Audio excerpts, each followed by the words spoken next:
Hello guys, and welcome to Gina's Natural Way. We're on day 18 of the book, The Magic. So we're going to talk about the magical to-do list.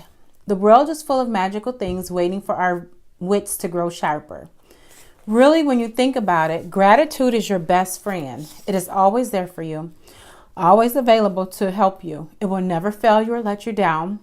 And the more heavily you lean on it, the more it will do for you, and the more it will enrich your life. Today's magical practice will show you how to lean on gratitude even more so it can do far more magical things for you. Every day there are little life problems that comes up and that need solving. Sometimes we can feel overwhelmed if we don't know how to solve a situation.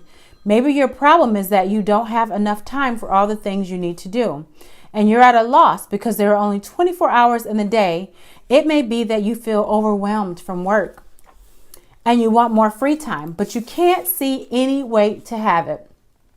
You may be at home taking care of your children and you're feeling frazzled or exhausted, but you don't have the means to get support to give you time out. You may be faced with a problem that needs fixing, but you have no idea which way to turn to fix it. You may have lost something and tried your best to locate it, but had no luck.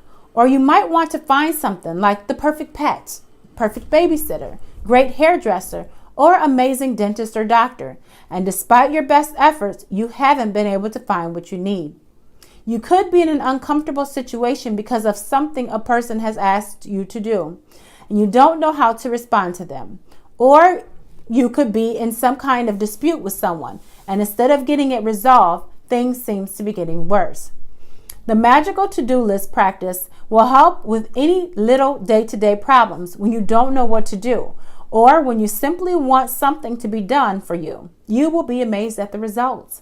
When you combine gratitude's magical power with the law of attraction, people, circumstances, and events must be arranged to do what you want done for you.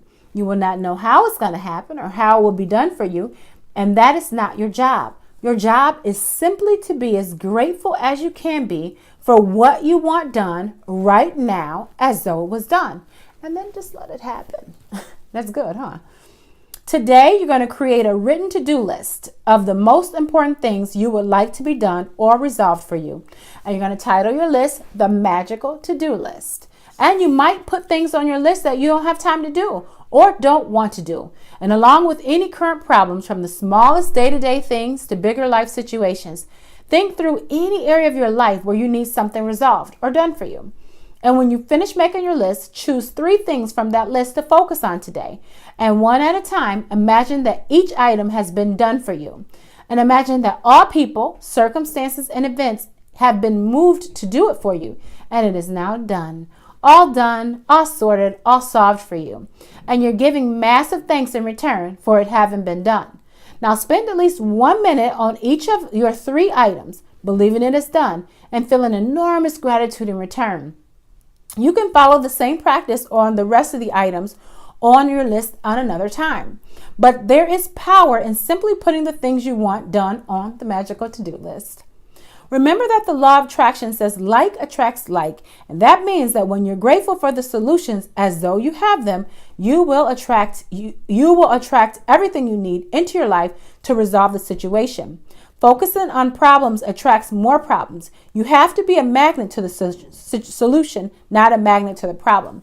Being grateful that you have the solution and that it has been resolved attracts the situation. Now, to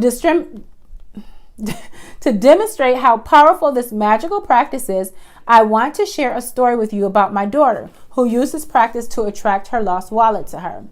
After being out one night, my daughter discovered the next morning that she did not have her wallet. She had no idea where she might have lost it, or even if it was stolen. She called the restaurant where she went to dinner, the taxi company she used to come home, the local police station, and she searched the streets. She searched the streets and knocked on surrounding doors, but no one had found her wallet. Other than the fact that my daughter's wallet contained the usual precious things in it, including all her bank and credit cards, driver's license, and cash, her biggest concern was that her wallet contained no current contact information because she had been overseas for some time and she didn't have a publicly listed phone number, and with no common surname, there seemed to be no hope. And despite the seemingly impossible obstacles, my daughter sat down, closed her eyes, got a picture of her wallet in her mind, and she visualized that she was holding her wallet in her hands. She opened her wallet and went through all of its contents, and she felt enormous gratitude that she had her wallet and everything in it back in her hands. And for the rest of the day, whenever she thought of it, again, his daughter imagined she had that wallet in her hands, and she felt enormous elation and gratitude for the wallet that had been returned to her. Now, later that night, she received a call from a farmer who lived 100 miles away saying that he had found her wallet. The extraordinary part of this story is that the farmer had found the wallet in the street outside of his daughter's home in the early hours of the morning, and he immediately searched the wallet looking for contact details. He made several calls trying to find its owner, but to no avail, so he gave up and drove back to the farm with his wallet. But while he was walking out in the fields, the wallet kept nagging and nagging him, and he decided to search through it one last time. He found a small piece of paper with a man's Christian name written on it, and so he put the Christian name together with my daughter's surname and called directory assistance. There was just one listing that the Christian name and surname. So the farmer called the phone number, and it was the home of my daughter's father. To this day, we do not know how the farmer got that phone number because it was an unlisted number. We called directory assistant ourselves several times after this happened, and the response every time was, sorry, there's no listing for this name. From 100 miles away, through the most extraordinary sequence of seemingly impossible events, my daughter's wallet was returned to her intact. She fulfilled her part in being grateful that she had her wallet back, and as must happen, gratitude performed its magic and moved every person, circumstance, and event to return her wallet.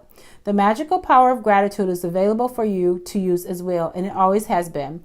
You just had to discover it for yourself and learn how to use it.